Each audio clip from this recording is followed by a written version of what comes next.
ஹோலி மேரி channel நேயர்களுக்கு என்னுடைய இனிய காலை வணக்கங்களும் தவக்காலத்தின் ஆசிகளும் வாழ்த்துக்களும் உரித்தாகுக.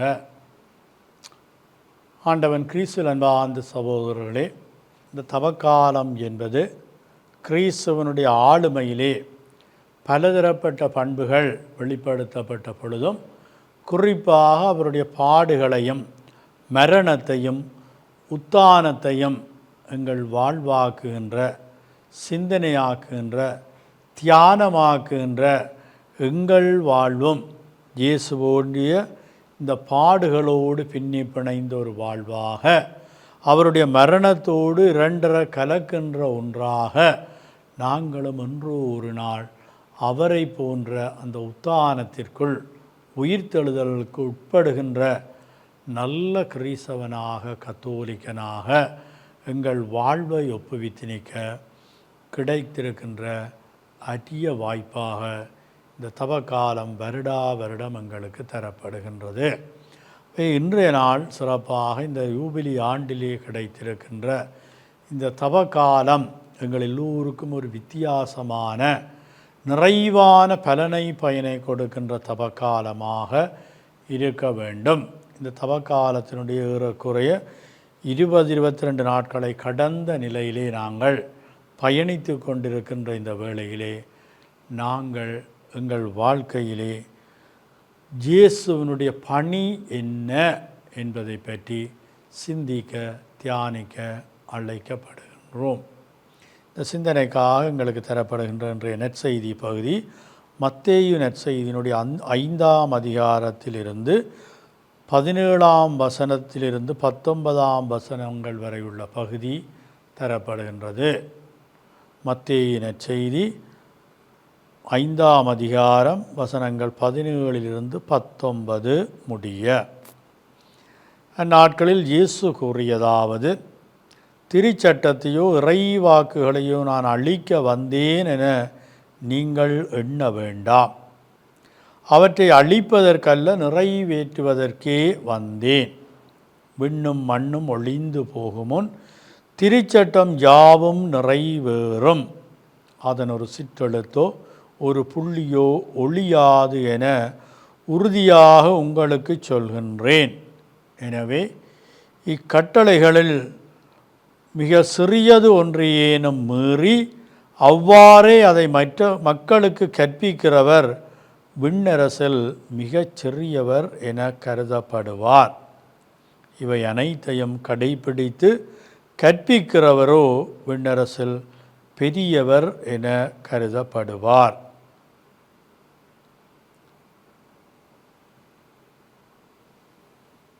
இது நம்ம ஆண்டவர் இயேசு கிறிஸ்துவின் நற்செய்தி. கிறிஸ்துவே உமக்கு புகழ்.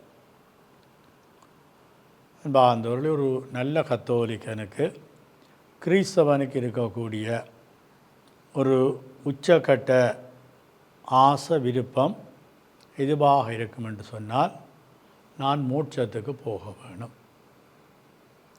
இந்த மோட்சத்துக்கு போகிறதுக்காகத்தான் நான் ஞாயிறு தினங்களில் தவறாமல் பூசைக்கு போக வேணும். கடவுள் தந்த 10 கட்டளைகளை என்னுடைய வாழ்க்கையில் அனுஷ்டிக்க வேணும். திருச்சபையினுடைய 6 கட்டளைகளை கொண்டு என்னுடைய வாழ்வை ஒழுங்கமைத்து கொள்ள வேண்டும்.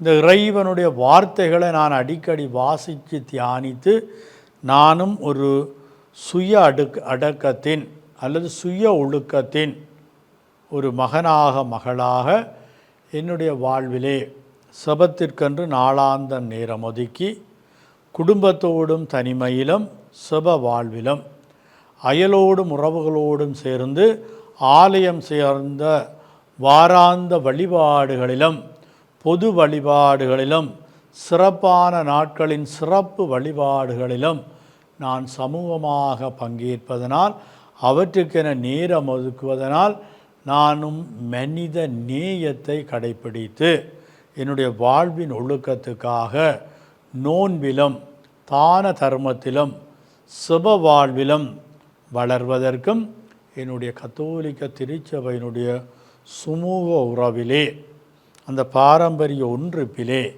நானும் ஒரு பாரம்பரியங்களை கடைபிடிக்கும் கத்தோலிக்க திருச்சபையினுடைய அந்த பாரம்பரியங்களை ஏற்றுக்கொள்ளுகின்ற அந்த மனப்பக்குவத்துக்குள் வளர அழைப்பு விடுக்கப்படுகின்றது. இவைகளை நான் சரியாக செய்கின்ற பொழுது எனக்கு மோட்ச சம்பாவனை, நிலை வாழ்விற்குரிய பேறு பலன் கிடைக்கும் என்பதை இயேசு பல இடங்களிலே தன்னுடைய போதனைகளிலே, தன்னுடைய வாழ்க்கையினாலே, தன்னுடைய வல்ல செயல்களினாலே, தன்னையே எங்களுக்கு ஆகுதியாக்கியதனாலே நிறைவாக வெளிப்படுத்தி நிற்கின்றார். ஆனால் இன்றைய நற்செய்தியில் இயேசு எங்களுக்கு சொல்லுகிற இன்னும் ஒரு முக்கியமான செய்தி என்னவென்று சொன்னால், நாங்கள் அந்த மோட்சத்தில் போயும் விண்ணரசில் பெரியவராக இருக்க விரும்புகிறோம் என்று சொன்னால், கடவுள் எங்களுக்கு கொடுத்த இந்த கட்டளைகளை, திருச்சட்டங்களை, இறை வாக்குகளை சரியாக நான் கடைப்பிடித்தால் காணும் என்பதை விட, நானும் ஒரு சமூக பிராணியாக, தனிமனித தீவாக அல்ல, ஒரு சமூக பிராணியாக, ஒரு குடும்பம் என்ற முதலாவது வட்டத்துக்குள் பிறப்பிக்கப்பட்ட நான் என்னுடைய பெற்றோர் சகோதர சகோதரங்களோடு, என்னுடைய மனைவி கணவன் பிள்ளைகளோடு நான் அந்த குடும்ப வட்டத்துக்குள் நின்று என்னுடைய உறவுகள் நட்புகள், என்னுடைய அயல் அக்கம் பக்கம், என்னுடைய அன்பியம் சார்ந்த, ஆலயம் சார்ந்த, என்னுடைய பங்கு சார்ந்த, மறை மாவட்டம் சார்ந்த தல திருச்சபை என்கின்ற இந்த பல்வேறுபட்ட சமூக பரிமாணங்களுக்குள் என்னுடைய வாழ்வை நான் விரிவாக்கம் செய்து என்னுடைய வாழ்க்கையிலே நான் ஒரு நல்ல கத்தோலிக்க கிறிஸ்தவத்தை வெளிப்படுத்த வேண்டிய அந்த பொறுப்பை இன்றைய நற்செய்தியின் முற்பகுதியிலே சொல்லுகின்றார். திருச்சட்டத்தையோ இறைவாக்குகளையோ நான் அழிக்க வந்தேன் என நீங்கள் நினைக்க வேண்டாம்.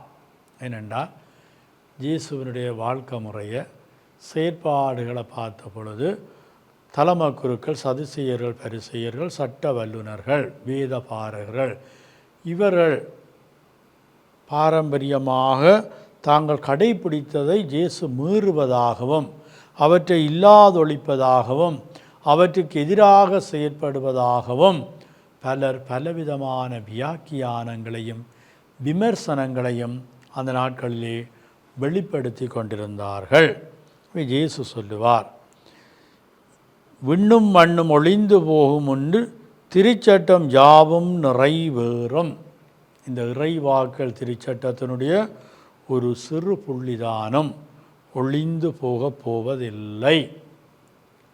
ஆகவே அதை கடவுள் தம்முடைய திட்டத்தின்படி, சித்தத்தின்படி இதை முன்குறித்து வைத்து இறைவாக்காக, சட்டமாக, ஒழுங்காக எங்களுக்கு தந்தாரோ, இறைவாக்காக எங்களிடத்தில் ஒப்புவித்தாரோ, அவைகள் அவ்வாறே உரிய முறையில் உரிய பலனை கொடுத்து கடவுளுக்கு ஏற்புடையதாக்கப்படும் என்கின்ற அந்த நல்ல செய்தியை இன்றைய முதல் பகுதியிலே உங்களுக்கு உறுதியாக சொல்லுகின்றேன் என்று இயேசு ஆணித்தரமாக அதை சொல்லுகின்றார். இன்றைய நற்செய்தியினுடைய இறுதி பகுதியில் எங்களுக்கு சொல்லப்படுகின்ற செய்தி என்னவென்று சொன்னால், நாங்கள் போதிக்கிற பணி ஒரு இலகுவான பணி. கத்தோலிக்க கிறிஸ்தவ வாழ்வில் சுவாமிமார், சிஸ்டமார் அல்லது துறவிகள் மட்டும்தான் போதிக்கிறதென்றல்ல, நாங்கள் பொதுநிலையினராகவும் சாதாரண ஒரு சமூக பிரஜையாகவும் எங்களோட வாழ்க்கையில் நாங்கள் மற்ற ஆட்களுக்கு போதிப்போம், ஆலோசனை இலவசமாக வழங்குவோம், கடவுளை மேற்கோள் காட்டி, இறைவாக்குகளை மேற்கோள் காட்டி, கத்தோலிக்க திருச்சபையை நாங்கள் அடிக்கடி எங்களுடைய உரையாடல்களில் முன்னிறுத்தி நாங்கள் இந்த போதனைகளை மேற்கொள்வதுண்டு.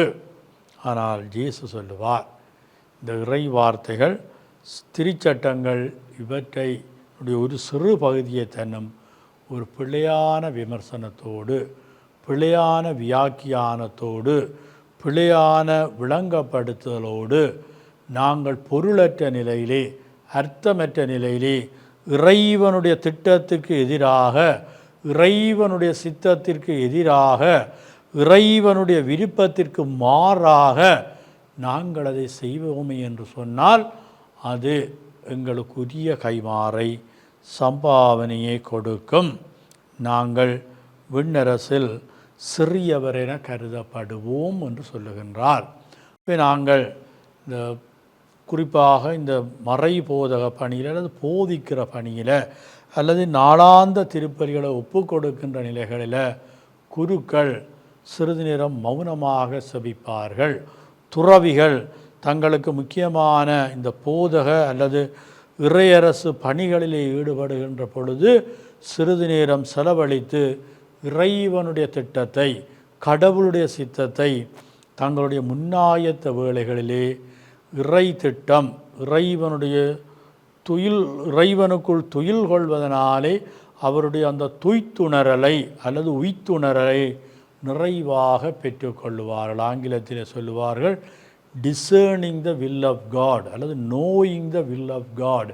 அவை கடவுளுடைய திட்டம், சித்தம், நான் செய்ய போகின்ற பணியின் மட்டிலே, நான் போதிக்கப் போகின்ற அல்ல மேற்கொள்ளப் போகின்ற இந்த பிரசங்கத்தின் மறையுரையின் அல்லது இந்த போதனையின் மட்டிலே எதுவாக இருக்க வேண்டும், நான் எடுத்திருக்கின்ற இறை வார்த்தை பகுதியினுடைய உட்பொருள் என்ன, அந்த சொல்லுக்கு சொல் இடைப்பட்ட அர்த்தங்கள் என்ன, அந்த வரிக்கு வரி இடைப்பட்ட உள்ளார்ந்த பொருட்பொதிவுகள், அர்த்த பொதிவுகள் என்ன என்பதை பற்றி நாங்கள் நிறைவாக இறைவன் முன்னிலையிலே, நற்கருணை ஆண்டவர் முன்னிலையிலே நேரம் செலவழித்து முன்னாயத்தம் செய்து இந்த வேத போதக அல்லது மறை போதக, இந்த மறையுரை அல்லது இறை அரசு அறிவிப்பு பணிகளிலே ஈடுபட இன்றைய நற்செய்தியினூடாக எங்களுக்கு இறைமகன் இயேசு அழைப்பு விடுக்கின்றார்.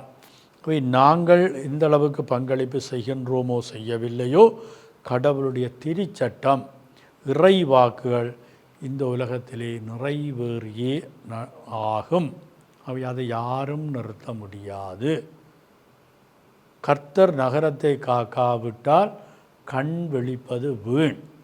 நாங்கள் ஒவ்வொருவரும், அது பொதுநிலையினராக இருக்கலாம், திருநிலையினராக இருக்கலாம், இந்த இறையரசு அல்லது இறை வார்த்தை பகிர்வு போதிப்பு பணிகளிலே ஈடுபடுகின்ற பொழுதெல்லாம் ஒரு அற்ப எளிமையான நிலையிலே, இறைவா உம்முடைய இறை வாக்குகள் என்னுடைய பாதைக்கு விளக்காகட்டும், என்னுடைய வழிகளுக்கு அவை வெளிச்சமாகட்டும் என்கின்ற அந்த இறை வார்த்தையினுடைய மேன்மையை, வல்லமையை நாங்கள் அதனுடைய உள்ளார்ந்த உட்பொதிதலை எங்களுக்கும் உரியதாக்கி, அந்த உமது இறை வாக்கு என் வாழ்வுக்கு வழியாகட்டும், ஒளியாகட்டும், பாதையாகட்டும், என் பாதடிகளுக்கு அது அனுசரணையாக அமையட்டும் என்கின்ற அந்த மனப்பக்குவத்துக்குள் நாங்கள் இறை வேண்டல் செய்து இறையரசை அறிவிக்கும் அந்த நல்ல முயற்சிகளில், குறிப்பாக இந்த ஜூபிலி தவக்காலத்திலே 2025ஆம் ஆண்டு தவக்காலத்திலே நானும் செபித்து இறையரசை அறிவித்தேன், நானும் செபித்து இறை வார்த்தையை மற்றவர்களோடு பகிர்ந்தேன், நானும் முன்னாயத்தம் செய்து இறைவனோடு நேரம் செலவழித்து உள்ளார்ந்த உய்த்துணர்தலை பெற்று இறை வார்த்தைகளை மற்றவரோடு வாழ்வாக்கினேன், பகிர்ந்தேன் என்கின்ற அந்த மன நிறைவுக்குள் நாங்கள் திகழ வளர உங்கள் ஒவ்வொருவரையும் ஆசைத்து வாழ்த்தி நிற்கின்றேன்.